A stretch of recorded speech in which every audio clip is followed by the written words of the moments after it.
This is Project NBC Network with Beni.deyo with a couple questions.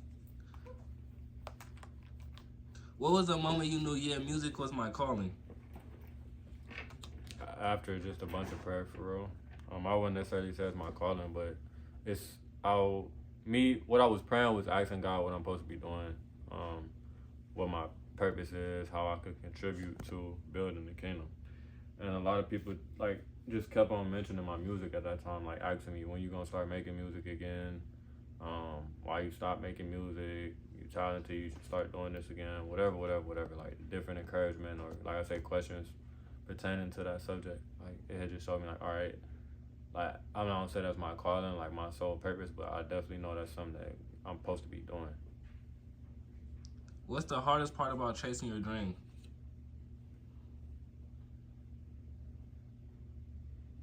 Believing it all the way through, like not losing faith, not giving in the doubt, not giving up, uh, not letting other people's opinions sway you or like move you on how you should do this or rather you should continue doing this or whatever. Like just standing firm and on 10 on whatever it is that you believe that you're supposed to be doing and chasing for real. What's one mistake everyone in your field makes? Following trends. I say following trends. Like, um, I don't know, but I feel like a lot of people just sound the same, look the same. Like, it ain't really too many people standing out. Uh, What's the biggest L that turned into a blessing? I wanted to say something so bad, bro, but I can't even speak on that right now.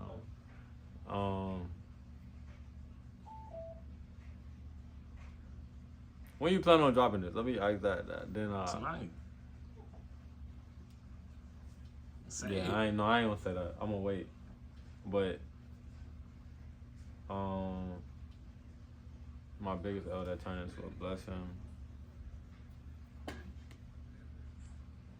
I wouldn't necessarily say it was an L, but like a hardship or like a challenge. Me just being on probation right now, for real, cause it forced me to move like completely. Like I already move a certain type of way because what I believe, but it's always room for improvement. So with that, like having to get randomly drug tested for 90 days straight and having to like all of the stipulations on my probation, like I gotta walk a fine line. Like ain't no room for mistakes. So that just made me more focused, more intentional about what I'm doing, how I'm moving, where I'm spending my time at. Like it just got me, like I say, locked in for real on what I need to be locked in on. Do you think we control our destiny or is it all planned? Both. Um, I think well, not think, we got free will, but I know that God got a plan for everybody's life. So it'll be like you got a choice to do whatever it is, but and God know how everything gonna turn out. But you got control over your choice. You don't necessarily have control over the outcome. So like, if it's four doors, door A, door B, door C, and door D, God knows what's behind every door and what's gonna come from that. But He giving you the choice to walk through whichever door you want to walk through. So like, you got the opportunity to do what you want to do, but at the end of the day, God do got a plan for you on a certain destiny or and like you said, calling on your life. Um, some people I feel like they don't have the choice to run away or avoid that calling or purpose. Like God gonna make sure that they do that by any means. That's my personal belief in this moment. Other people, majority of people, I feel like it's just a choice. But like I say, in closing, God does have a will for everyone. Rather you choose to abide in it, that's on you. What's one truth you learned the hard way?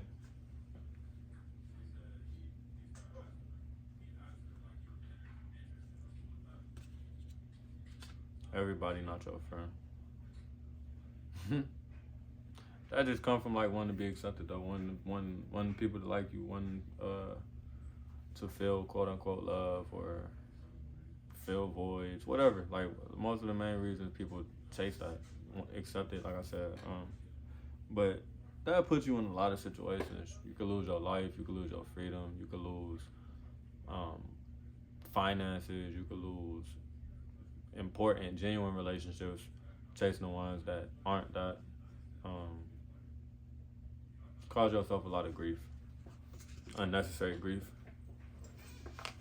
and the people around you that love you a lot of unnecessary grief. What's your toxic trait?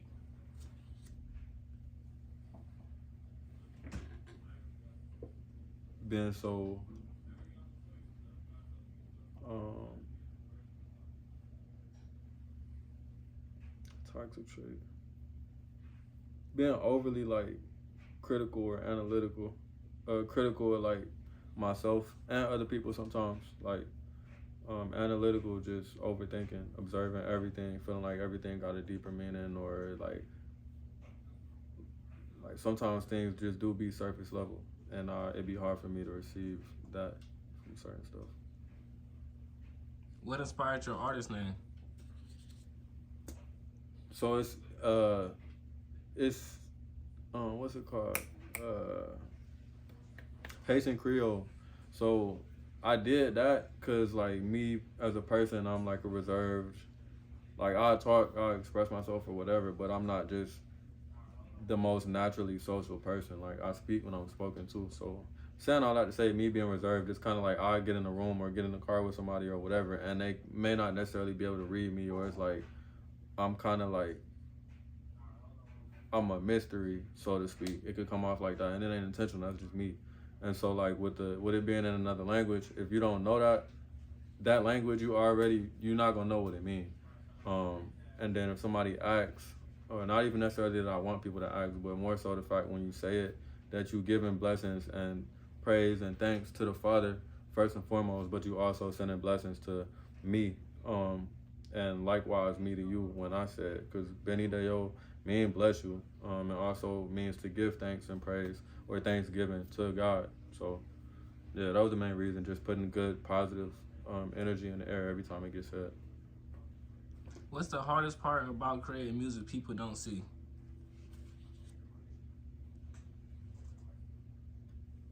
Mm, uh, I'll say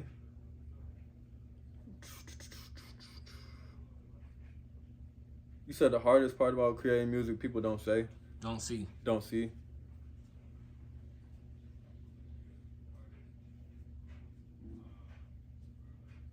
I was gonna say the vulnerability. That's the only thing I could really think of right now. But you bringing people into your world, your personal life, like, um, and like depending on what your motive or motivation is, like if somebody don't like that, they be like, man, that's trash, or whatever the case may be. Like in a negative response, is like it could hurt you, it can make you not want to open up no more, or whatever. For me, it's like therapeutic, and again, it's just to give glory to God, but also speak on my experiences and help people through what I've been through. So I'm not tripping about it. Like I'm an open person when it comes to conversation anyway. Like I'll speak on my testimony, I'll speak on my challenges, I'll speak on my past. Like it's no shame in nothing. So, but just being able to be in a place of vulnerability and whatever somebody take from it, whatever somebody feel from it, allowing them to do that freely and um not being mad about whatever the feedback is. What emotion do you try to get across most in your music?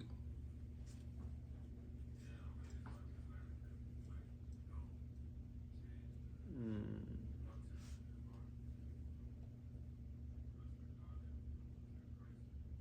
Probably love and conviction.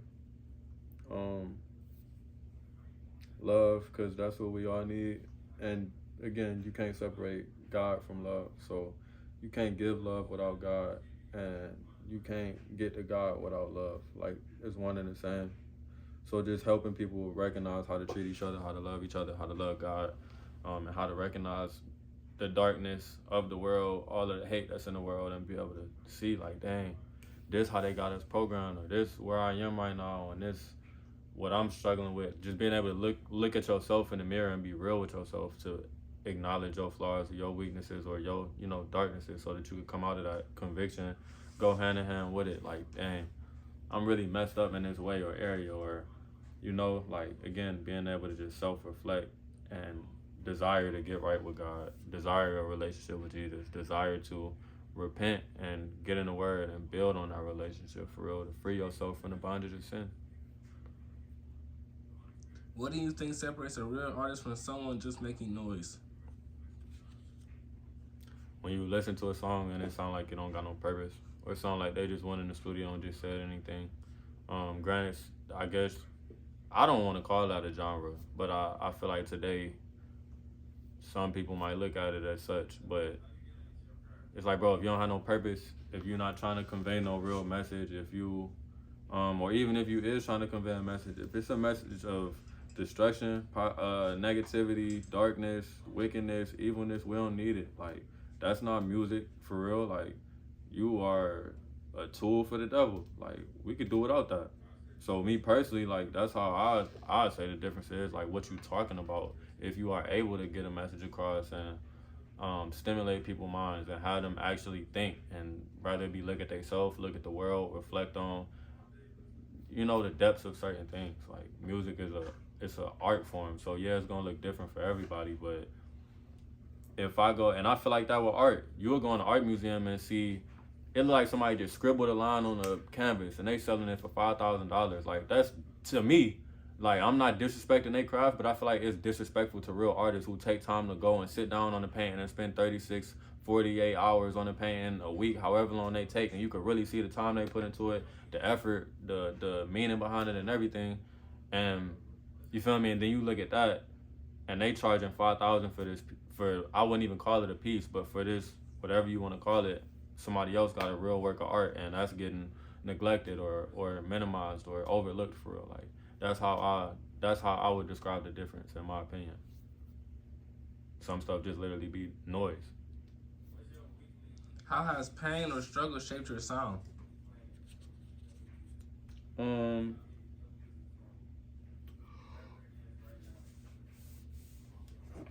my bad. I am a little tired. How does it shape my sound? Cause it's real life. Like my music is my real life. Um, my real experiences, my real feelings, my real testimony. So, like I say, everything that you're gonna hear in my music is true to me. Whether it's good or bad, whether it was my flaws, whether it was things that hurt me, whether it was things that strengthen me, whatever the case may be, it's all me. And everybody got a story. So that's what you're gonna get is my story. But again, everything for the glory of God. So um, it's just turning a bad thing into a positive thing, and it's a way of expression for me, a way of therapy for me, a way to get stuff off my chest. How do you stay grounded when things start taking off? Like elevation, Yes. knowing that I'm not nothing without God, knowing I'm not nothing without Christ. Like I'm just a vessel, bro. We all just vessels. Like this a temporary show, so it's like if what He give, He could take. Um, you're not better than nobody because of the money you have, because of the clothes you wear, because of the car you drive. We're all people. We all came in a way, we all gonna go out a way, and we all gonna die by ourselves in a sense of like in a certain sense. So nobody could get in a casket with you. And unless you a twin or a triplet or something of that nature, nobody came in this world with you. So yo possessions don't make you better than nobody, bro. So just knowing that, like, whenever you do get things, try to do right with it. Try to give to people. Try to be selfless. Try to just don't be so stuck in the mindset of I, because there's always a way that you could take that and do for somebody else and help somebody else and just be of a greater impact than being selfish or being prideful. All right, y'all. We have Beni.deyo with a couple questions.